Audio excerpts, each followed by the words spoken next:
The story begins with Rupashov. He is a man once known as a feared assassin. His skills and reputation made him a legend. But now, for the past 3 years, he uses a wheelchair. A tragic incident left him with disabilities, forcing him to adapt to a very different life. Meanwhile, Zolika, a young man born with a disability, spends his entire life in a wheelchair. He lives in a shared dorm room with his best friend, Barba. Zolika loves drawing comics during his free time. His talent is remarkable, and his creations are full of life and imagination. The two friends live in a special institution designed for people with disabilities. The institution provides care and monitoring for the residents, but unlike a hospital, it offers them plenty of personal space and freedom. The rooms in the institution are warm and welcoming. They don't feel sterile or clinical. Zolika and Barba share their room without ever being separated. They spend almost all their time together. Despite the difficulties, they always find ways to laugh and have fun. One day, Barba enters their room holding something unusual. It's a fire extinguisher. His eyes light up as he announces that he stole it. Zolika bursts into laughter and seems fascinated by the object. Together, they decide to take it outside to test it. The boys are in high spirits as they experiment with the fire extinguisher in an alley behind the institution. Their fun is interrupted when Rupashov appears. He rolls toward them in his wheelchair, observing them closely. His stern expression catches their attention. He stops near them and asks for a light. Barba, trying to be polite, hands over his lighter. At the same time, he warns Rupashov that smoking is not allowed here. Rupashov takes the lighter without a word. Just as he turns to leave, he suddenly slaps Zolika. Rupashov speaks with a cold, authoritative voice. He reveals that he used to be a firefighter. He recounts grim memories of pulling small children from burning buildings. His words are sharp and heavy. Then he orders the boys to return the fire extinguisher to its proper place. Without waiting for a response, he turns and begins to wheel himself away. Zolika is furious. He feels insulted and disrespected by Rupashov's behavior. Determined to defend himself, he chases after the older man. He raises his fist and tries to hit him, but Rupashov, despite his wheelchair, is still strong and skilled. He quickly overpowers Zolika, who ends up on the ground. After the brief confrontation, Rupashov seems to calm down. He notices Zolika walking away with his urinal to empty it into the sewer grate. A moment of realization dawns on Rupashov. He knows he went too far. He wheels back to the boys and offers a gruff but genuine apology. To make amends, he invites them out for drinks. Zolika and Barba hesitate at first but decide to accept. The three of them head out together, and the atmosphere begins to lighten. As they sit together, Zolika and Barba start to enjoy themselves.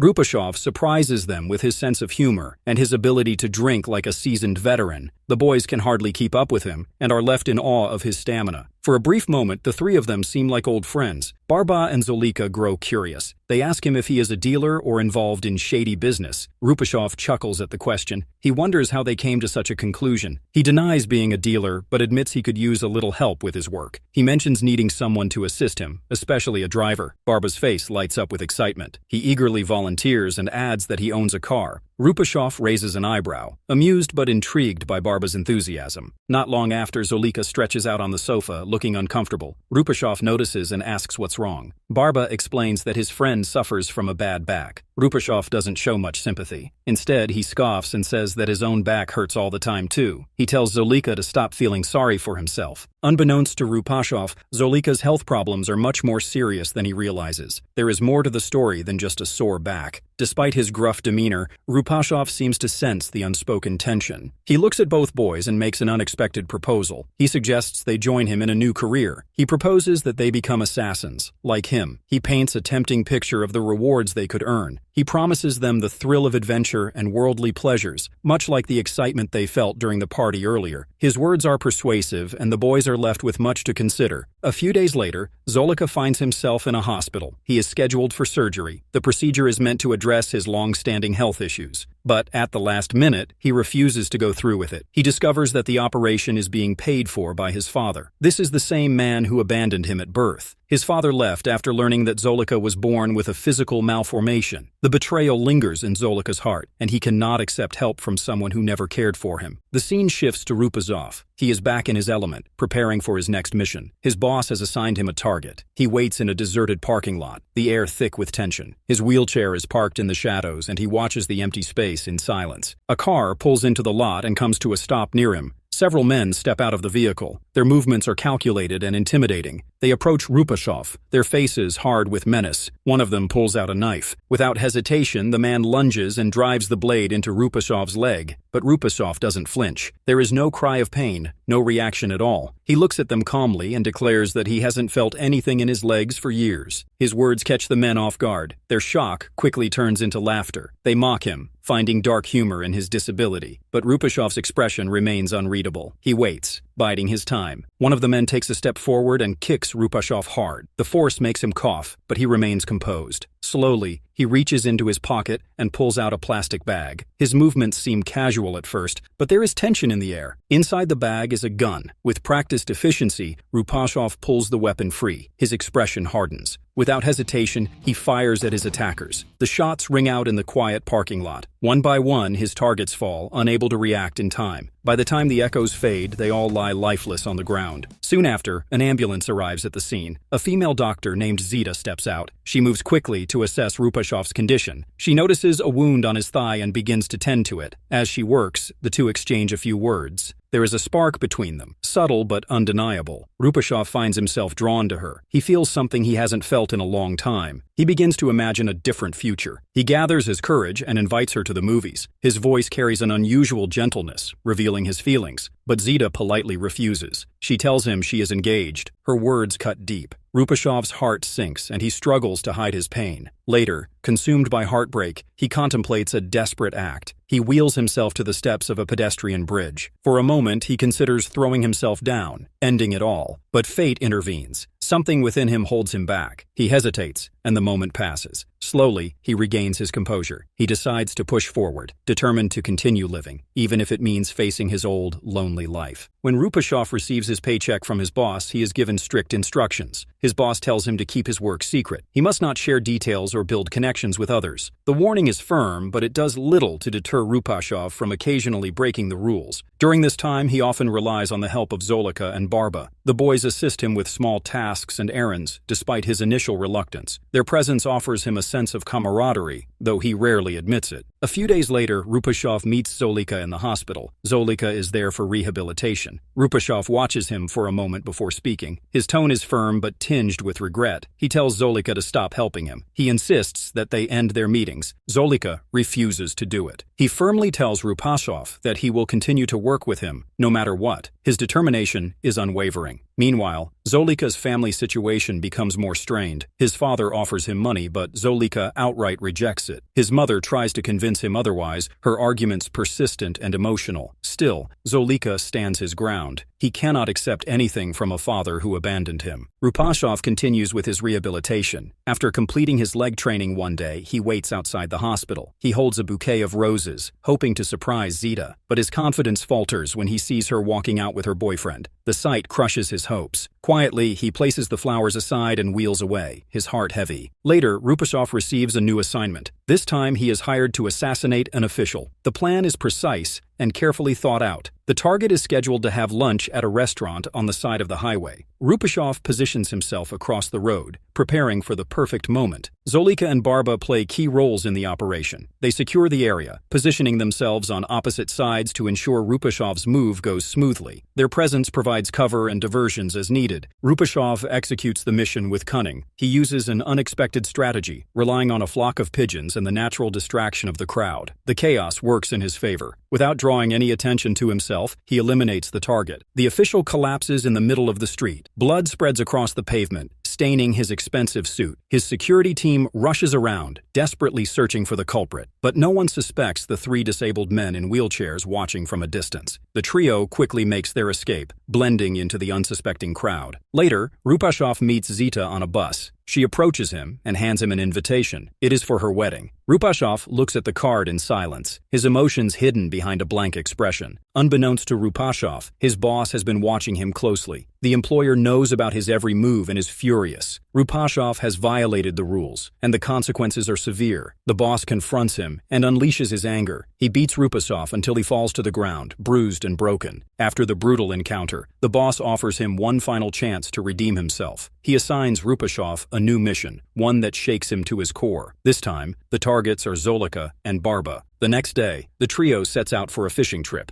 Despite the tension looming over Rupashov, the atmosphere feels light. They cross the prairies together, joking and laughing as they make their way to the lake. Once they arrive, they set up their fishing gear and begin. Barba is ecstatic when he feels a tug on his line. His excitement is contagious as he calls for help to pull it in. But instead of assisting, Rupashov surprises everyone. He suddenly shoves Barba into the water. Rupashov shoves Zolika into the river next. His intention is clear. He wants to leave them behind and abandon the mission entirely. But as he watches them struggle in the water, a pang of guilt grips him. The thought of losing them becomes unbearable. Moments later, Rupashov makes a decision. He dives into the river, his strong arms propelling him forward. He reaches his companions and helps them back to safety. Once they are all back on the pier, he tries to brush it off. He tells them it was all just a joke. His voice carries a forced lightness, but the weight of his failure hangs heavy in the air. For the first time, Rupashov fails to complete a mission he was assigned. After returning from the lake, Rupashov invites Zolika and Barba to a party at his house. The mood is more relaxed, and the three friends bond over drinks and laughter. During the evening, Rupashov opens up about Zita. He talks about how much he admires her. His words reveal a softer side of him, one filled with longing and vulnerability. Zolika and Barba listen closely. They see how deeply Rupashov cares for Zita and decide they want to help him. The next day, three of Rupashov's friends come together to support him. They lift him out of his wheelchair and lean him against a vehicle. They cheer him on, signaling that he can stand and no longer needs the chair. Encouraged by their support, Rupashov waits outside the hospital for Zita. Hours pass, but she doesn't appear. He grows restless and eventually learns that she isn't at work that day. His heart sinks,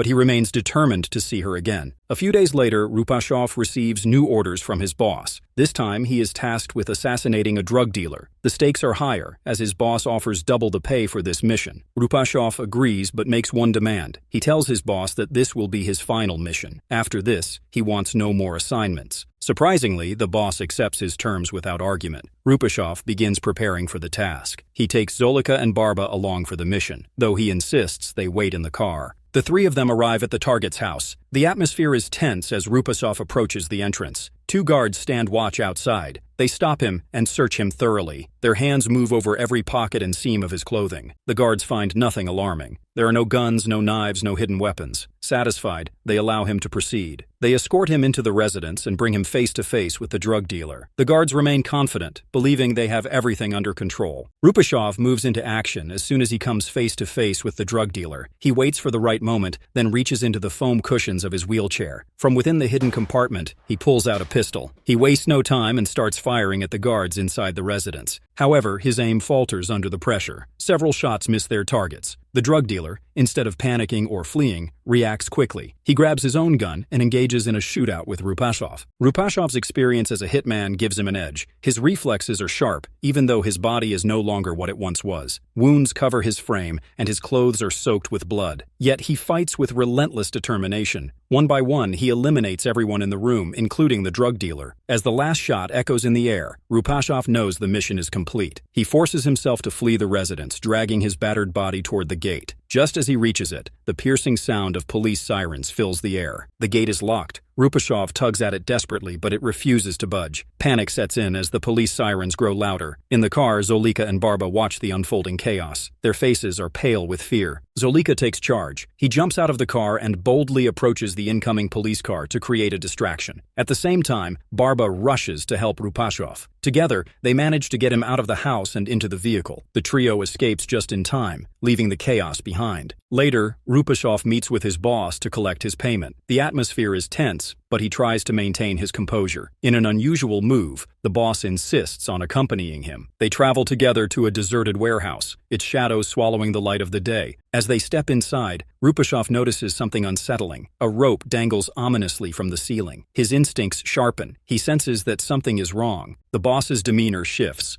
He confronts Rupashov, revealing that he knows the truth. He knows that Rupashov betrayed him by sparing Zolika and Barba. His voice is filled with rage and disappointment. Without warning, the boss grabs the rope and wraps it tightly around Rupashov's neck. He pushes Rupashov's wheelchair away, leaving him struggling for breath. Rupashov fights back with every ounce of strength he has. He kicks against the ground, trying to loosen the rope. His hands claw feverishly at the knot around his neck. The wheelchair, tantalizingly close, seems just out of reach. Every effort feels futile as the rope tightens. Just when it seems hopeless, the tension on the rope loosens. Rupashov gasps for air, managing to free himself. He quickly removes the noose from around his neck and stumbles back to safety. Returning home, Rupashov gathers Zolika and Barba. His resolve hardens. The betrayal cuts deep, and he knows the time has come to act. He convinces his companions to help him organize a plan for revenge. A few days later, the trio finds themselves at Zita's wedding. Rupashov stands out in the crowd. He looks sharp and elegant in his white coat. His hair is neatly tied, giving him a polished appearance. Guests take notice of him, their glances a mix of curiosity and admiration. During the celebration,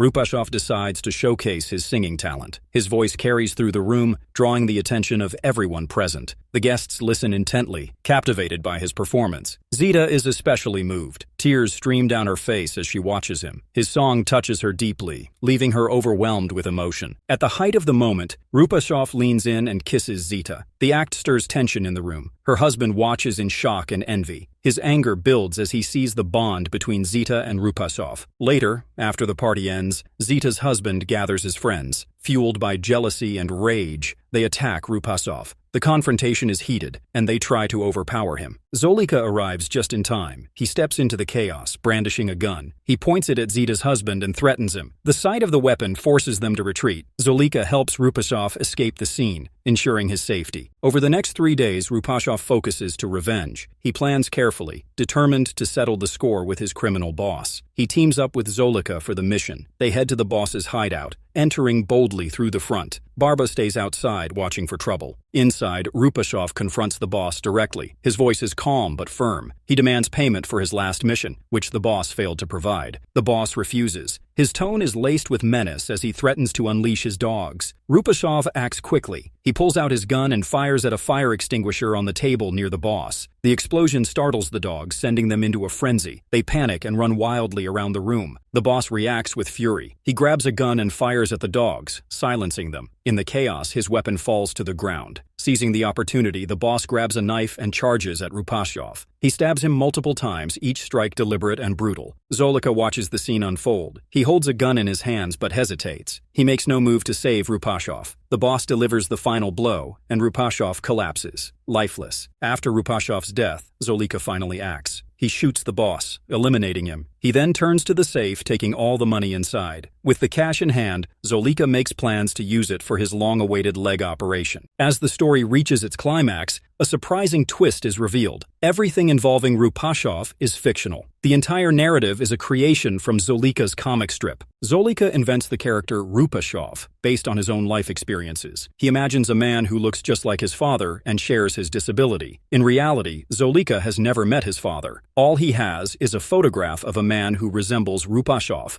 Motivated by this image, Zolika crafts the story of the wheelchair killer. His comic strip becomes a work of passion, reflecting his struggles and his dreams. To his amazement, the comic book gains widespread popularity. Publishers love it, and it becomes a huge success. In the end, Zolika decides to give his father a copy of the comic book. He presents it as a memento, a piece of the story he created to connect with the man he has never known.